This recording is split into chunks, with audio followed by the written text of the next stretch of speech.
Hello friends, welcome back to my channel. तर आजचा blog आपण सुरू केलेला आहे. ऑलरेडी आज संडे आहे आणि मी कियान आणि आमच्या कियानची मावशी म्हणजे किट्टू माऊ आम्ही चाललो ॲक्च्युली इलेक्ट्रिशियनला शोधायला. आमचं कालपासून वायफाय बंद आहे आणि तर आम्ही त्याला प्लग वेगळा आम्हाला काढायचं. त्यासाठी मी इलेक्ट्रिशियन साईडला बोलवण्यासाठी आमच्या इथे जवळच एक आहे इलेक्ट्रिशियन, त्यांच्याकडे चाललो. कियान चाललंय की नाही बायकर? बोलिया बोलिया काम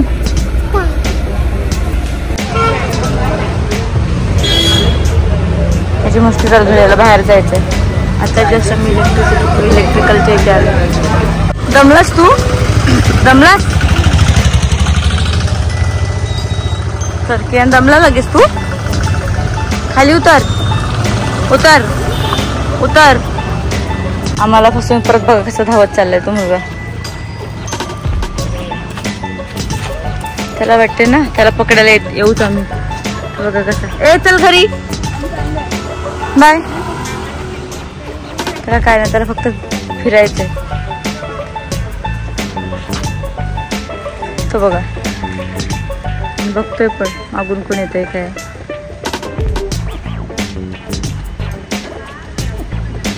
जस्ट पोचलो आणि बाहेर पाऊस चालू झाला. तर बरं झालं की आम्ही लवकर घरी पोचलो. आता थोड्या वेळातच आम्ही लंच करणार आहे. आज लंचला आमच्याकडे इडली सांबार आणि चटणी आहे. तर लंच पण बघूया आपण थोड्या वेळात. इडली चटणी आणि सांबार हा आहे आजचा माझा मेनू. किया कशी आहे इडली? छान आहे.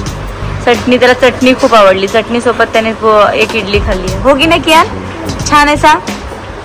छान छान. दुपारी इडली बिडली खाऊन आम्ही चांगली मी आणि कियान एवढं चांगलं झोपलोय. ते उठून नंतर आम्ही फ्रेश होऊन मी आणि सायली आमच्या इथे किटी सिटी म्हणून रेस्टॉरंट आहे तिथे मी आणि सायली आम्ही ते डिनरसाठी आलेलो. तर एक मिनिट सायलीला पण दाखवतो आणि माहोल पण दाखवतो इकडचा. हाय सायली.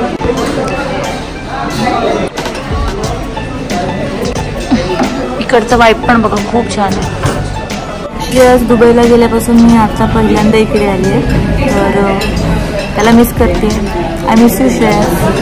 आणि मी थोडंसं काही स्टार्टर मागवलं आहे एक प्रकारचे कबाब. तर तुम्हाला मी ते आल्यावर दाखवते कबाब दाखवते आणि एन्जॉय करा आमच्यासोबत तुम्ही पण खूप. तर आम्ही चिकनचे 2 स्टार्टर मागवलेत. हे चिकन खंदारी कबाब आहेत आणि हे चिकन पहाडी कबाब आहेत आणि चटणी दिली त्याच्यासोबत. आणि आम्ही एक छानसं एक ड्रिंक मागवलंय. रिफ्रेशिंग ड्रिंक आहे ते मागवलंय आम्ही. तर साडी सुरुवात करूया. मधून जेवून निघालो तर हा कुत्र्याचं पिल्लू आमच्या मागे मागे येतं. त्याला आम्ही 2दा गाडीपासून वाचवलंय. तर आम्ही त्याला तिकडे ठेवतो एक साईडला पण तो ऐकतच नाहीये. दाखव तुम्हाला. थांबा आता मी ह्याला उचललंय. आता मी ह्याला रोड साईडला ठेवते एक साईडला जिथे गाड्या बिड्या येणार नाहीत असं मी त्याला काय इथे ठेवलेलं आहे. हे बघा आता मी निघाली आहे. हे बघ तो काय करतोय टर्न करतोय आणि आमच्या मागे मागे येतोय परत. तर हे बघा आणि तिथे मी थांबले ना इकडे तर तो इकडेच थांबणार. हे बघा मी त्याला पाणी द्यायचा प्रयत्न करतोय पण त्याला नीट पिता पण येत नाही आहे. त्याला आमच्याकडे काय आहे पण नाही आहे खायला. काय करायचं तुम्हीच सांगा. या कुत्र्याचं त्याला पाणीच पाहिजे. आता या कुत्र्याच्या पिल्लाला घेऊन आम्ही एका सेफ ठिकाणी सोडतोय. कारण तो काय करतोय आमच्या मागे मागे धावतोय आणि रस्त्याच्या मध्ये गाड्या येतात ना त्याला समजत नाहीये. तो गाड्यांच्या मध्ये मध्ये धावतोय सगळं. त्याला काय होऊ शकतं ना. सो आम्ही त्याला एका सेफ ठिकाणी ठेवतोय की जिकडे तो गाडीपासून लांब राहील. तर बघूया. पण तो काय करतोय आम्हाला बघतोय आणि धावतोय परत मागे. हा बघा हा छोटू दुकानाच्या शेल्टरच्या इथे ठेवलंय आणि ऍक्च्युली आम्ही लपून चाललोय का तर त्याला दिसू नये म्हणून. तो आमच्या मागे मागे येऊ शकतो परत. त्याला जर दिसला तर आम्ही काय करणार. त्याला घेऊन पण जाऊ शकत नाही. त्याला कुठे ठेवणार आम्ही काय करणार. तर या स्ट्रीट डॉगसाठी आपल्याला काहीतरी केलं पाहिजे. जर कोणी प्राणी मित्र असेल तर त्यांनी प्लीज सांगा काय करायला लागेल आपण ह्याला. ते